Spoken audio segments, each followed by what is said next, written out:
Pues vamos a ir a Deuteronomio, el capítulo 6, versículos 1 al 9.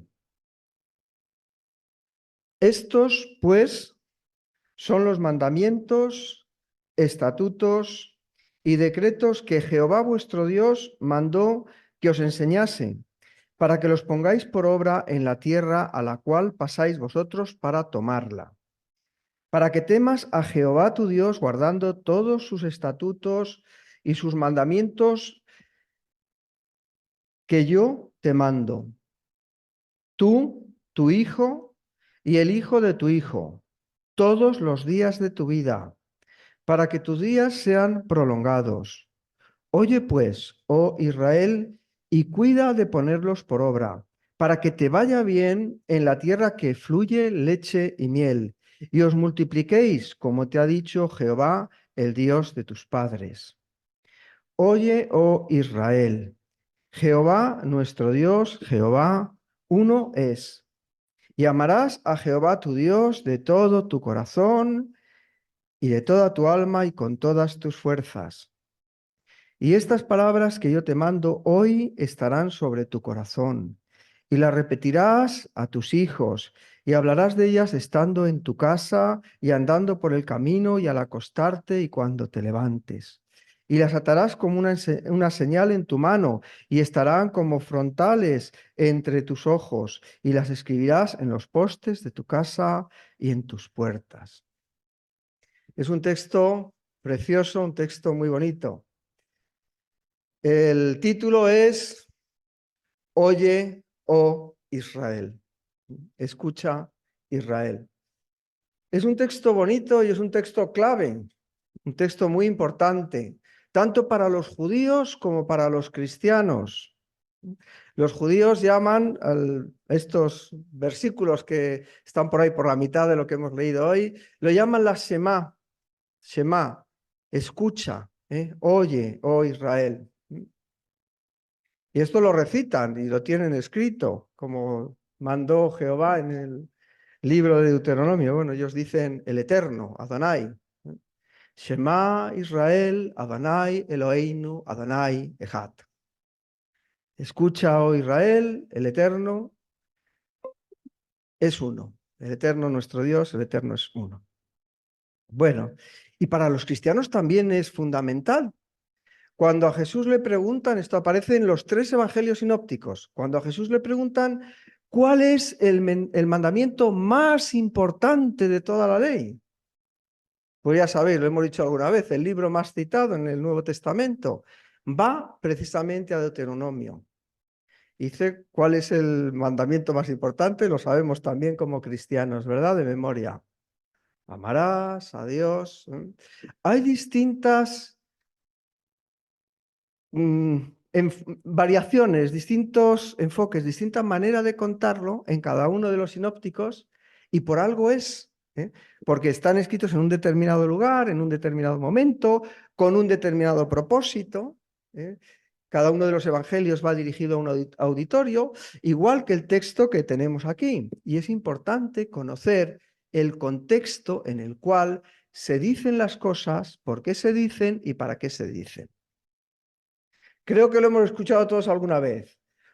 Un texto sin su contexto es ya lo he oído, un texto sin su contexto es un pretexto. Es un pretexto para oír lo que a mí me dé la gana. Yo cojo un texto, lo saco del lugar donde está escrito, de su propósito, y puedo hacer una doctrina pues a mi gusto y conveniencia. Y precisamente las sectas lo que hacen es esto: interpretar los textos sin referencia a su contexto. Uno abre la Biblia, esto creo que también lo hemos escuchado todos alguna vez, ¿no? Aquel que abrió la Biblia al azar y le salió aquello de y Judas se ahorcó. Bueno, ya sabemos, si lo ves sin el contexto, pues ahí dice eso. ¿Lo dice la Biblia? Sí, amén. ¿Cuántos dicen amén? Amén, todo el mundo, amén. Luego abrió en otro sitio, dice, y ve y haz tú lo mismo. Claro, no lo leyó en el contexto, porque ahí el contexto es esa parábola del buen samaritano, donde se dice que haga lo mismo. Pero aquel que lo leyó sin contexto abrió, Judas ahorcó, ve y haz tú lo mismo, y el resultado de verdad, que si lo hizo realmente porque creyó que eso es como hay que leer la Biblia, pues el resultado de interpretar sin referirnos al contexto puede ser bastante, bastante lamentable. Entonces hoy vamos a intentar entender este texto que para mí ha sido muy sorprendente. Aquí los textos difíciles le tocan a Ángel, por un azar, no sé por qué motivo, pero a Ángel le tocan los textos difíciles. Y yo estaba muy contento porque dije, bueno, a mí me toca la Shema, ¿qué texto más fácil? Bueno, pues cuando empecé a estudiarlo, voy a terminar hoy de contaros algo sobre este texto, pero esto yo creo que se va a quedar en mi cabeza para que siga pensando y pensando, a ver si termino de entenderlo alguna vez bien, porque creo que me falta mucho. Bueno, en primer lugar, el contexto histórico-cultural. ¿Recordáis que se nos decía la semana pasada que el libro de Deuteronomio es como si fuese un pacto de vasallaje semejante a los que se hacían en el Antiguo Oriente en ese momento, donde Dios dice una serie de cosas, el rey principal, el rey superpotente, a otros reyes más pequeños o a un pueblo que va a ser su vasallo. Y eso tiene una serie de estipulaciones que podemos ver también en el libro del Deuteronomio. Y a cambio, pues el pueblo tiene que hacer determinadas cosas, cumplir determinados mandamientos, determinadas normas. Y luego, si lo hace, va a tener unas determinadas consecuencias. Y si no lo hace, si transgrede ese pacto, va a tener otras consecuencias. Esto lo vamos a ver a medida que avancemos en el libro del Deuteronomio. Y la idea de que tienen que recordarlo y escribirlo. Y en determinadas fechas y momentos, recordarlo. Recordar este pacto. Estos son los mandamientos, estatutos y decretos que Jehová vuestro Dios os mandó que os enseñase. Recordad que aquí está Moisés recordando a una segunda generación, que son los que van a entrar en la tierra de Canaán, porque los otros han muerto, como os ha dicho en capítulos anteriores, han muerto en el desierto. A esta nueva generación, Moisés les recuerda esos estatutos. ¿Para qué? Para que los pongáis por obra en la tierra a la cual pasáis vosotros para tomarla. Para que temas a Jehová tu Dios guardando todos sus estatutos y sus mandamientos que yo te mando, tú, tu hijo y el hijo de tu hijo, todos los días de tu vida, para que tus días sean prolongados. Oye pues, oh Israel, y cuida de ponerlos por obra, para que te vaya bien en la tierra que fluye leche y miel, y os multipliquéis, como ha dicho Jehová, el Dios de tus padres.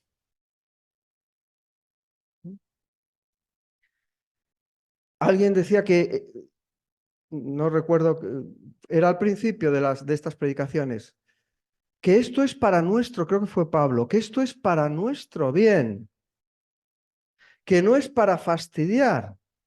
Alguien decía, es que hacía referencia, ¿verdad? A un programa en el que había habido una entrevista y alguien decía, es que Dios siempre dice, no, y no hagas esto, y no hagas lo otro, y no hagas lo demás allá.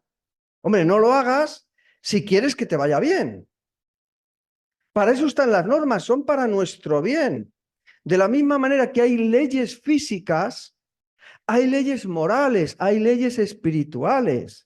Y uno puede decir, yo me las salto. Bueno, pues sáltatelas, no te quita la libertad Dios de hacerlo. Que yo me quiero saltar la ley de la gravedad y me quiero tirar desde un 15º piso, pues tío, hazlo. Te subes al piso y te tiras. A ver qué pasa. De la misma manera, hay leyes morales. ¿Tú quieres que te vaya bien en la vida? Pues pon a Dios en primer lugar. No tengas otros dioses ajenos. Hay una serie de mandamientos que nos hablaba Miguel que son fundamentales para que tú tengas una relación correcta con tu Creador. Y luego una serie de mandamientos que tienen que ver convivir una vida plena y una relación plena con los demás. Pues no mientas, no adulteres, no codicies. ¿Por qué? ¿Porque Dios quiere prohibir? No, porque si vives de esa manera vas a ser un desgraciado, vas a ser un infeliz. Y esto es lo que tenemos que entender, que la ley de Dios no es una restricción a nuestra libertad, es un regalo de su gracia. Los mandamientos de Dios, la Torá, la ley, es un regalo del amor y de la gracia de Dios hacia el hombre. Aquí lo dice, ¿para qué? Y esto es lo que tenemos que entender en su contexto. Fijaros, para que tus días sean prolongados. El pueblo de Israel era un pueblo nómada, que habían terminado esclavos en Egipto, que no tenían una casa, que lo único que tenían era la promesa de una tierra, pero que habían vivido como nómadas, que se morían mucho y con mucha facilidad, y muy jóvenes. Y los esclavos en Egipto, pues me imagino que la vida larga tampoco la tendrían. Y a ese pueblo es al que le está diciendo para que puedas vivir más tiempo, más años, porque ¿a quién no quiere vivir más tiempo? Ese es el pacto de Dios en el Antiguo Testamento. Hoy tenemos otro pacto. El que cree en mí se van a prolongar los días, ¿verdad? Vida para siempre. Oye, pues Israel, y cuida de ponerlos por obra. ¿Para qué? Para que te vaya bien en la tierra que fluye leche y miel. Es un pueblo nómada. ¿Cuál es la promesa? ¿Cuál es la esperanza? Una tierra, pero no una tierra cualquiera, una tierra fructífera. Encontrarán su casa, encontrarán un sitio para reposar. Nosotros lo tenemos en Cristo. Una tierra que fluye leche y miel. Un alimento seguro. Cuando los pueblos se hacen sedentarios, dejan de ser nómadas, la agricultura y la ganadería son un recurso para tener seguridad de alimentos. El pan nuestro de cada día, dánosle hoy. Irás a una tierra donde no tendrás que pasar hambre. Cuando damos gracias por los alimentos, muchas veces nos acordamos de aquellos que no los tienen. Y sabes, yo lo pensaba hace poco. ¿Y por qué me acuerdo de los que no tienen? Lo que tengo que hacer yo es compartir. Pero recordar a los que no tienen, yo pienso que el que podía no tener esos alimentos para comer sería yo. Y doy gracias a Dios porque Él provee del pan de cada día. Y para que os multipliquéis, porque una bendición del mundo antiguo era tener muchos hijos. Para que tengas una descendencia, para que tu paso por el mundo no sea en vano, y antes se medía por el número de hijos que teníamos. ¿Quién no quiere dejar una huella de su paso en esta tierra? ¿Quién no quiere dejar un legado? Quizá no de hijos, hay parejas que no pueden tener hijos. Hay personas solteras que pueden vivir una vida plena, pero todos queremos dejar una descendencia en esta tierra, que nuestra vida no sea en vano. ¿A cuántas personas hablaste del Evangelio? ¿Cuántas vidas tocaste? Lo de los hijos iba a decir es lo de menos. Hombre, son importantes a los que somos padres y a los que sois abuelos. Claro que sí, les queremos mucho, pero nuestros hijos se olvidarán de nosotros, y si no ya nuestros nietos. Y ya los bisnietos, nos quiero decir. Si es que pasamos, como la flor y la hierba que se seca.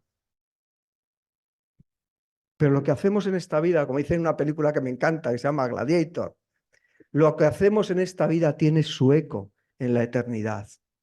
Y todos queremos hacer algo que deje su huella en la eternidad.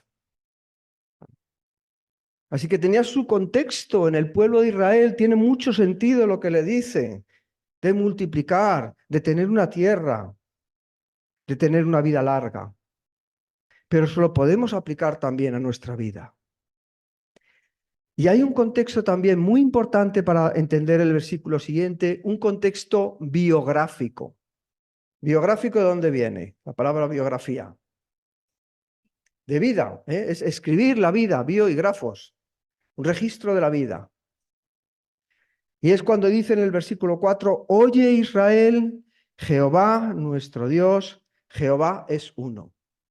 Tiene que ver con la vida, tiene que ver con el recorrido vital, tiene que ver con la historia del pueblo de Israel. ¿De dónde vienen? De Egipto. ¿Qué había allí? Muchos dioses. ¿A dónde van?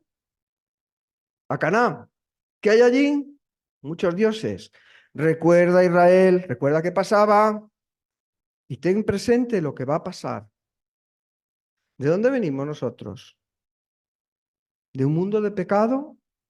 ¿De un mundo de idolatría? ¿De un mundo donde buscábamos muchas cosas sin satisfacer plenamente nuestra alma? Hasta que encontramos que solo hay un Dios, solo un camino, solo una verdad, solo una vida.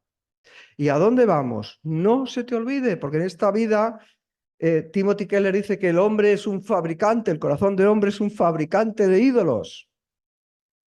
Recuerda, escríbelo en los frontales de tu cabeza, en la puerta de tu casa, llévalo en tus manos, ahí escrito para que no se te olvide. Jehová es uno, Jehová nuestro Dios. Shema Israel, Adonai Eloheinu, Adonai Echad. Adonai es uno.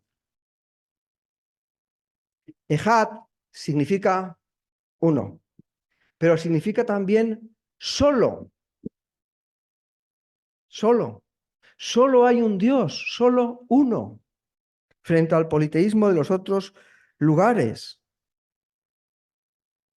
Es exclusivo. Significa que no hay otro como Él. Eso significa Echad. Eso significa uno. Que es solo Él, que no se le puede comparar con nada ni con nadie. ¿Tú puedes comparar a Dios con alguien o con algún otro Dios? ¿Tú puedes comparar la cruz de Jesús con Buda o con Mahoma o con, bueno, con los dioses de la mitología griega o romana o con los dioses que hay por ahí? ¿Es comparable?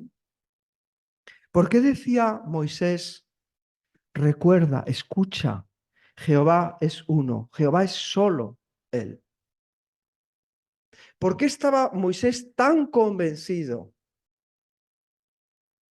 de esa unicidad y soledad de Dios? Soledad en el sentido de que exclusividad de Dios. ¿Por qué? ¿Por qué Moisés no corría el riesgo de la idolatría? ¿Qué había visto Moisés? Pensadlo, estoy haciendo el contexto biográfico. Había visto una zarza ardiendo, ¿verdad? Una zarza que no se consumía. Había visto que les había sacado de Egipto, de la tierra de Egipto, con mano poderosa. Que les había mantenido con maná. Es que ¿qué Dios hay que haga esto? Que les persiguen los egipcios y entierre en el lodo los carros del faraón.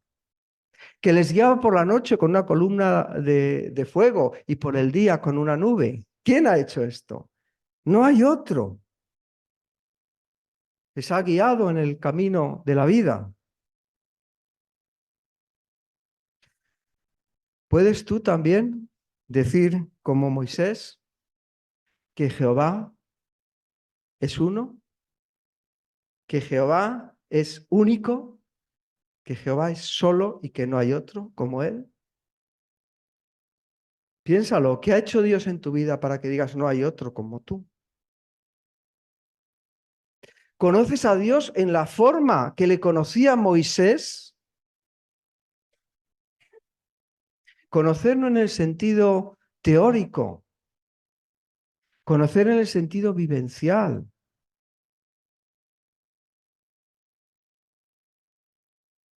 Que el conocimiento, dice en la epístola a los Corintios, el conocimiento envanece, pero el amor edifica. Conoces a Dios de esa manera, que tiene que ver con una relación de amor, una relación personal. Caminas cada día con Él ¿Y Dios contigo? Para que puedas decir lo que hemos cantado esta mañana. Es que lo hemos cantado. Grande eres tú, grandes tus milagros son. Adonai Echad. Es que no hay otro como tú. Porque no hay Dios, hay otro coro que dice, no hay Dios que pueda hacer las obras como las que haces tú. No hay nadie como Dios. Tú conoces a Dios de esa manera. Es Dios eso para ti. Si no lo conoces así, lee la Biblia. Dice, buscadme, buscadme y viviréis. Busca a Dios y le hallarás. El que a mí viene, no le echo fuera. Busca a Dios, búscale con todo tu corazón. Dios ha hecho un pacto con nosotros. ¿Has hecho tú un pacto con Dios? ¿Tú has hecho un pacto con Dios?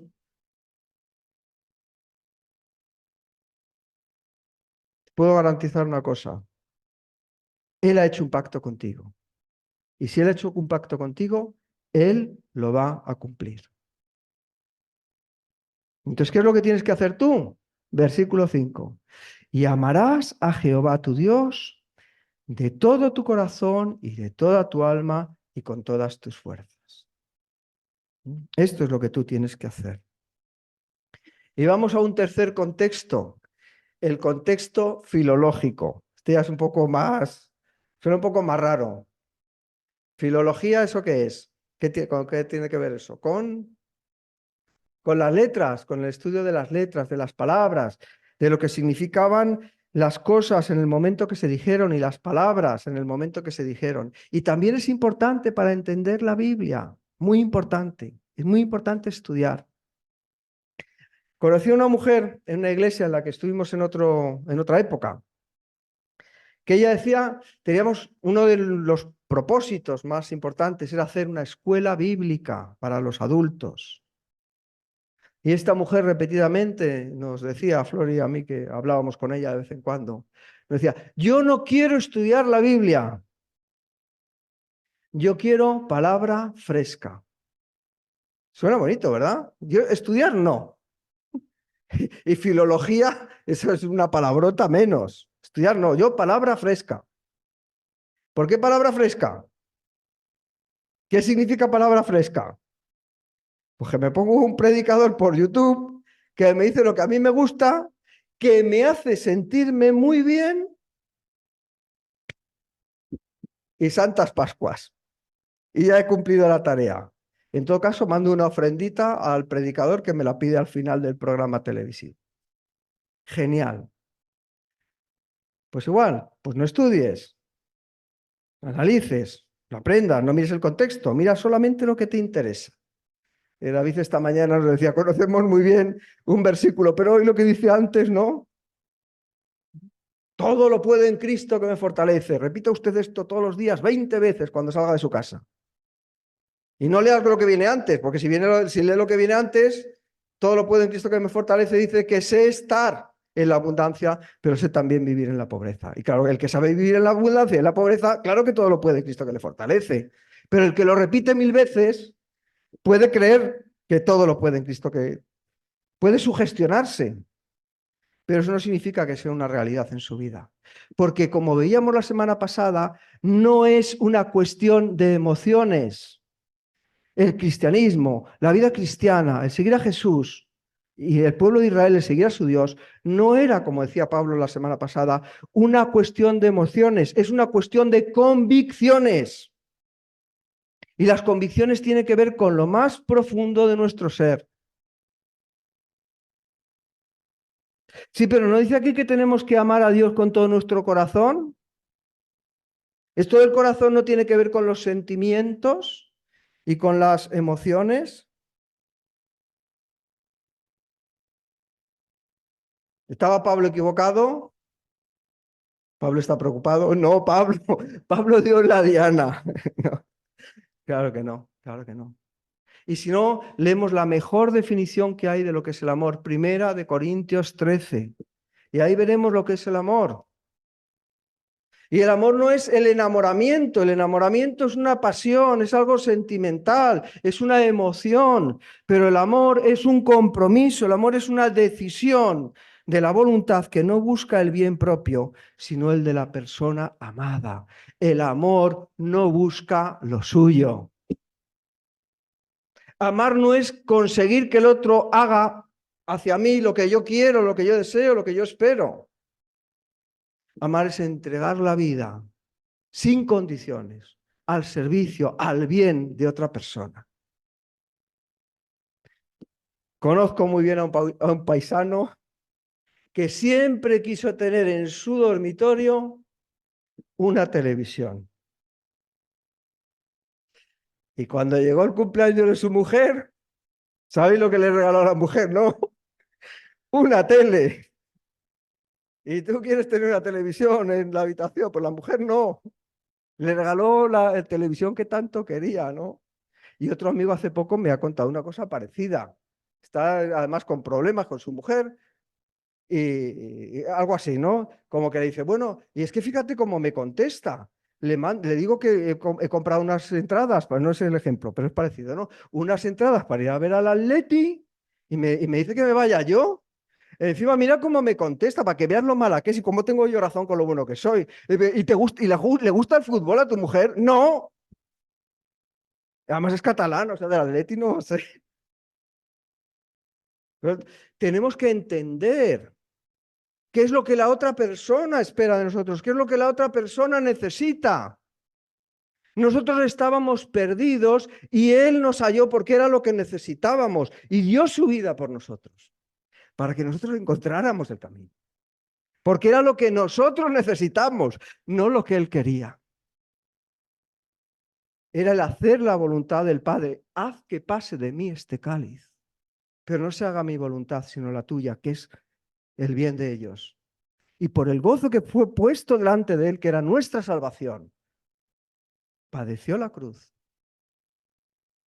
¿Y qué es lo que quiere Dios de nosotros? ¿Qué significa para Dios que nosotros le amemos? Lo dice muy claro el Evangelio de Juan. Si me amáis, guardaréis mis mandamientos. Si me amáis, me vais a obedecer. No es un sentimiento, es una decisión de la voluntad, es un compromiso que tiene que ver con todo nuestro ser. Y lo del corazón. En hebreo se dice lev o levab.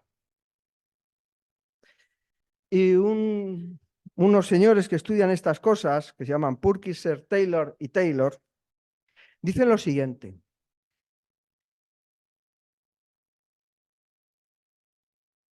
Esto es lo que hizo que la preparación de esta predicación me trastornase. Espero que no os trastorne a vosotros, pero sí que os haga pensar en lo que significan las palabras. Ellos dicen lo siguiente, que es como una contradicción con nuestra forma popular de hablar. Cuando nosotros decimos amar de todo corazón, estamos entendiendo de forma habitual algo muy distinto a lo que entendían los hebreos cuando decían amar de corazón.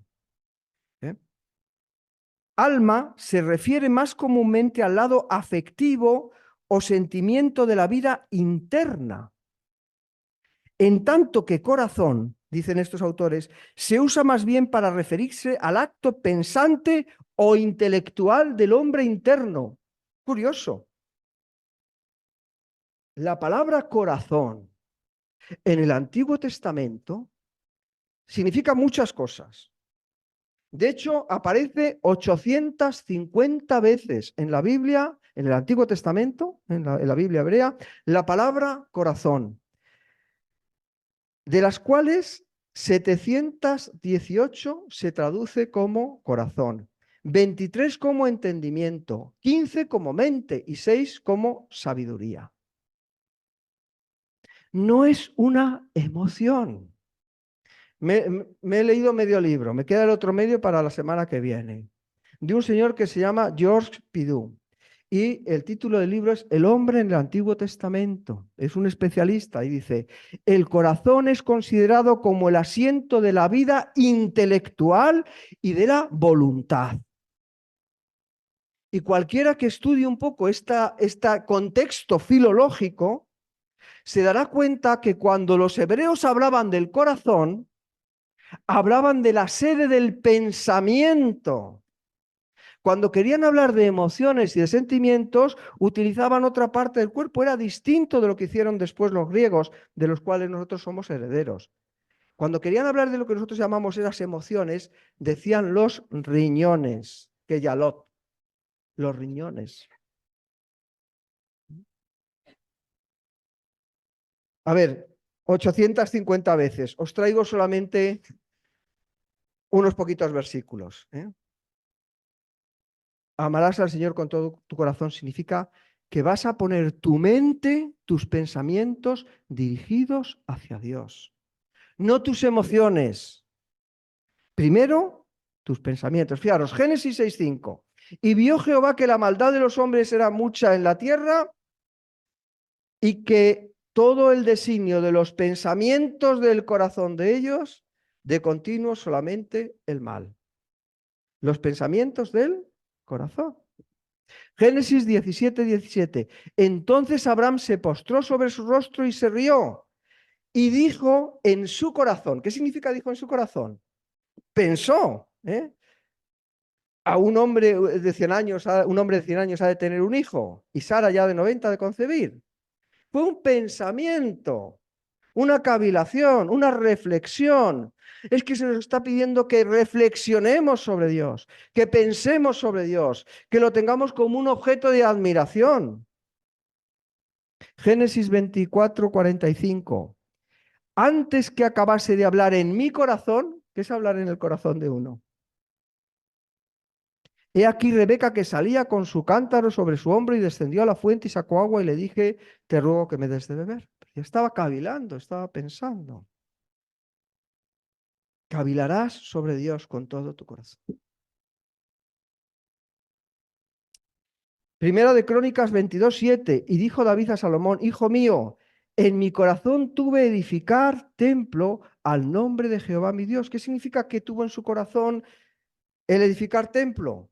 Que tuvo la idea, que tuvo el pensamiento, que tuvo el deseo, que tuvo la voluntad de edificar templo. Primera de Crónicas 28:9. Y tú, Salomón, hijo mío, reconoce al Dios de tu padre y sírvele con corazón perfecto y con ánimo voluntario, porque Jehová escudriña los corazones de todos y entiende todo intento de los pensamientos.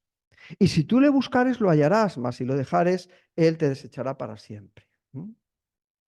Mira el corazón y escudriña los pensamientos. Segunda de Samuel 7:3. Y Natán dijo al rey, anda y haz todo lo que está en tu corazón. Un sentimiento, no. Una idea, una decisión de la voluntad. Lo que deseas, haz lo que has decidido hacer, porque Jehová está contigo. ¿Lo has pensado? Lo puedes hacer, hazlo, no tengas miedo, porque Jehová está contigo. Salmos 33:11. El consejo de Jehová permanecerá para siempre. Fijaos que habla aquí incluso del corazón de Dios.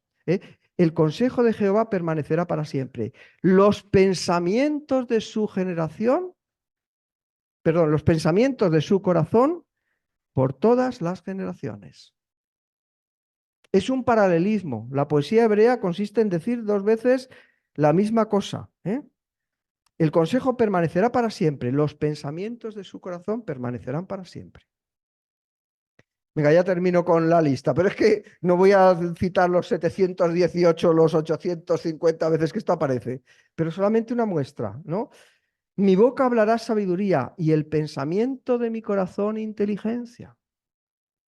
Oseas 7:11. Esto si lo buscáis en la Reina Valera es súper interesante, porque dice, Efraín fue como paloma incauta, sin entendimiento. Llamarán a Egipto, acudirán a Asiria. Bueno, pues ahí no dice corazón. Pero si lo leemos en hebreo, dice, Efraín fue como paloma incauta, sin corazón. Y aquí tenemos un ejemplo en el cual la palabra lep se traduce no como corazón, sino como entendimiento. ¿Está claro? Para mí no lo estaba. Amarás con tu corazón y con toda tu alma. Y no me voy a liar más porque me voy a pasar mucho de hora. Pero a la palabra alma le pasa exactamente lo mismo.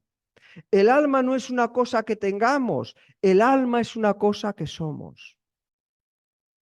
Todo nuestro ser es alma. Génesis 2:7 dice que tomó Dios el polvo de la tierra e hizo al hombre, ¿verdad? Y sopló en sus narices el aliento de vida y éste llegó a ser un alma viviente, un ser viviente. Lo que es un ser vivo, lo que es un alma, es todo el ser humano. Nefes, el alma. Entonces, resumiendo, vamos a lo que es importante y a lo que es relevante. Escucha, Jehová, escucha Israel, Jehová tu Dios es uno, es único. Y vas a poner tu cabecita, y vas a poner tu mente, y vas a poner tus pensamientos dirigidos a Él y solamente a Él. Y le vas a amar con tu mente, es decir, con tu corazón. ¿No os llama la atención que cuando en el Nuevo Testamento se dice se cita estos versículos, se dice y con toda tu mente, que eso no aparece en Deuteronomio? ¿Por qué? Porque los griegos habían olvidado esta dimensión del corazón y entendían que el corazón era solo un sentimiento. Entonces, tiene que explicar, tiene que añadir eso para dar sentido a lo que realmente quiere decir Dios a su pueblo. Con toda su mente y con toda tu alma.